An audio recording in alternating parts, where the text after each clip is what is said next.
ओढ़हुल फुलवा में कौन गुना हो मैया गैलू लो भाई। ओढ़हुल फुलवा में कौन गुना हो मैया गैलू लो भाई। गैलू लो भाई मैया गैलू लो भाई। गैलू लो भाई मैया गैलू लो भाई। ओढ़हुल फुलवा में कौन गुना हो मैया गैलू लो भाई। ओढ़हुल फुलवा में कौन गुना हो मैया गैलू लो भाई।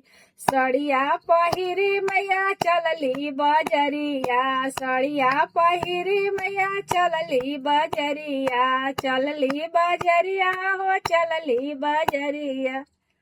ललका चुंदरिया में कौन गुना हो मैया गैलू लो भाई। ललका चुंदरिया में कौन गुना हो मैया गैलू लो भाई। करी सिंगार मैया चलली बजरिया। करी सिंगार मैया चलली बजरिया। चलली बजरिया मैया चलली बजरिया। चलली बजरिया मैया चलली बजरिया। ललका सिंदूरवा में कौन गुना हो मैया गैली लो भाई। ललका सिंदूरवा में कौन गुना हो मैया गैली लो भाई। ओढ़हुल के फुलवा में कौन गुना हो मैया गैली लो भाई।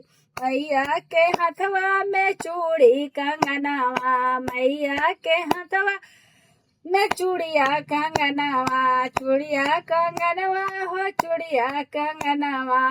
ललका में हंदिया में कौन गुना हो मैया गैलू लो भाई। ललका में हंदिया में कौन गुना हो मैया गैलू लो भाई। ओढ़हुल फुलवा में कौन गुना हो मैया गैलू लो भाई।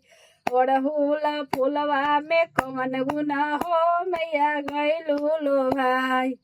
मैया के पैरों में पैजनी शोभे। मैया के पैरों में पैजनी शोभे। पैजनिया शोभे जी पैजनिया शोभे। ललकी महावर में कौन गुना हो मैया गैलू लो भाई। ललकी महावर में कौन गुना हो मैया गैलू लो भाई। ओढ़हुल फुलवा में कौन गुना हो मैया गैलू लो भाई। ओढ़हुल फुलवा में कौन गुना हो मैया गैलू लो भाई। कनैल के फुलवा में कौन गुना हो मैया गैलू लो भाई। कनैल के फुलवा में कौन गुना हो मैया गैलू लो भाई।